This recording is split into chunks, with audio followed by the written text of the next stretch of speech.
Tough weekend for sports for yours truly. But I'm going to keep it focused on Carolina basketball because this is the 5 takeaways, and this is a show about Carolina basketball.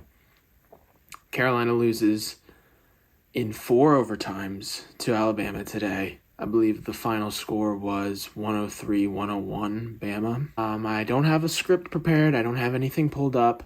I have some boxes in mind as opposed to waiting until tomorrow and writing it down and being a little bit more mature and positive. I just wanted to see what this would be like. This is my reaction. It's upsetting. I have been influenced a little bit by social media, seeing some things. A lot of them have been the officiating crew and the clinicalness of the Carolina basketball team and how we did not do the things we needed to do to close out the game in one of the 4 overtimes. I'm not going to touch on the refs. I will say I was driving home from Thanksgiving weekend today, so I thought I was going to miss most of the game, but I watched an extra half because of the 4 5-minute overtime periods. And the refs were not the was not the refs. Everyone is clamoring for this, so let me address the elephant in the room. We're 0-2 in games I don't watch live for the whole game because I caught the tail end of this one. And we're also 0-2 since I invented the DTS graphic or the DTS statistic. And we had a lot of game time down the stretch today. Like 24 minutes of down the stretch time today. And we weren't great in that. So 1, red box for me. Got to watch these games if we want to have a chance to win. That's obvious. 2, down the stretch, it's going to take some work. It is really going to take some work to establish this as a statistic, A, that exists and people reference, and B, that UNC is good at. Just off the top of my head, again, I have nothing prepared. A red box for the flopping in the low post. I guess this is about the refs, but it's happened a lot. Just what is the deal? What is the lowering the shoulder to get position and the guy just flops back and that's a foul every time? Every time. And then Armando's in foul trouble and then he has 4 fouls but he doesn't come back in. I don't think at all for the 4th overtime. Red box for felt like they were selling the calls. Iowa State was definitely selling the calls. Didn't like that. Red box for that. I'm not going to be too reactionary. I'm not going to give a red to Pete just because he threw away the inbound pass in 4 overtimes. And I honestly kind of feel like not even doing the boxes today because there's just so much nuance. Like, yeah, Caleb and RJ were really short on their shots in the 4th overtime because they had played 50-some minutes of basketball. Seth Trimble comes in the 4th overtime and basically completely negates the very controversial goaltending call by hustling and knocking away the inbound pass and having it go off the Bama player. Puff was great today. Offensive rebounds, defensive rebounds, good defensive energy, buckets, free throws.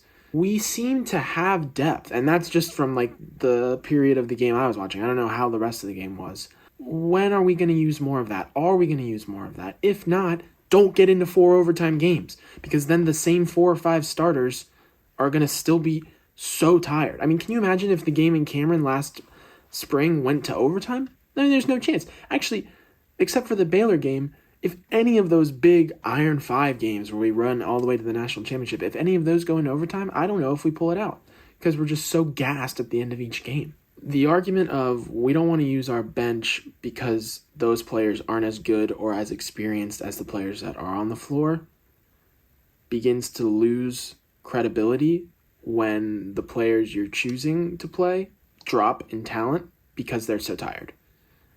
It is got to be more worth it to have a stronger rotation and have our best players and our most experienced players fresher later. If you didn't watch the season preview, basically I kind of went through and predicted Carolina's record and games they'd lose, and I did predict they would be 5-1 with their one loss being the semifinal game of this tournament.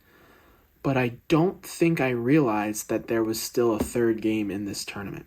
So it might not affect the overall record, I'm not sure. Interesting to keep in mind. Green box for that. I'm going to throw a green box out for that. And I will say green box for resiliency and for toughness, for hanging in there. I know that's such a cap poster. Oh, they tried their best. They're the number 1 team in the country. They should be winning every game. Blah, blah, blah, blah. First loss on Friday.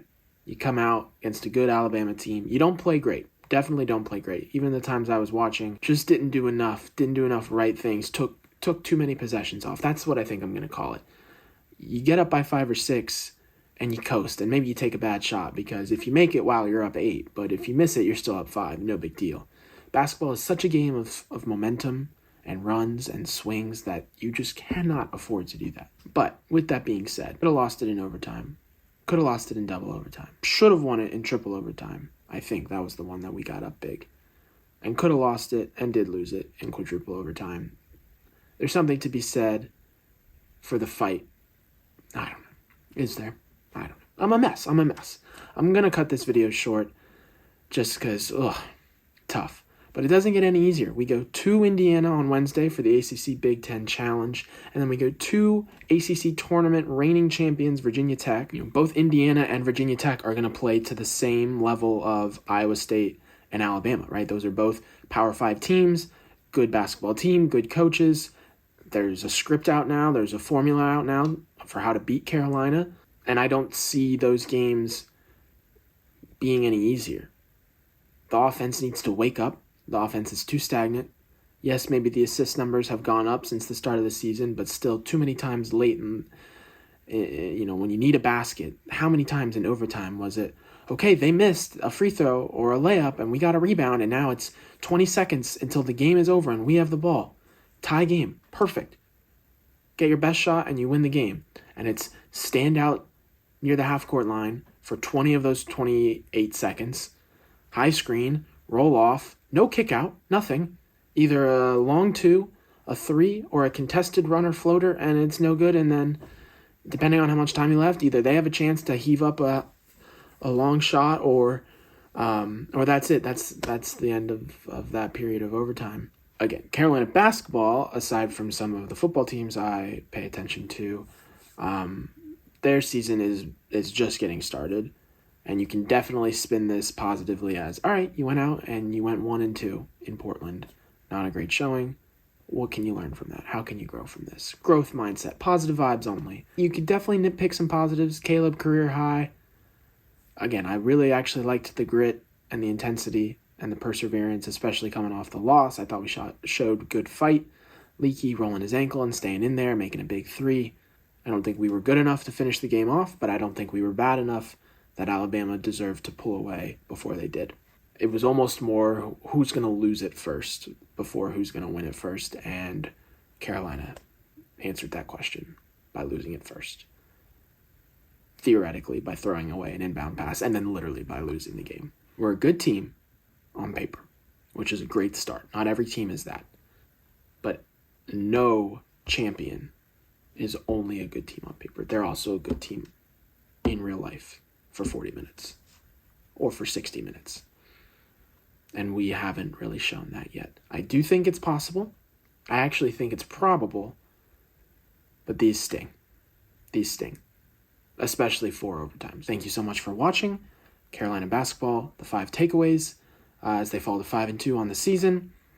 But have a chance on Wednesday night to get a big quality road win and kind of get back on track for their season. Go Heels.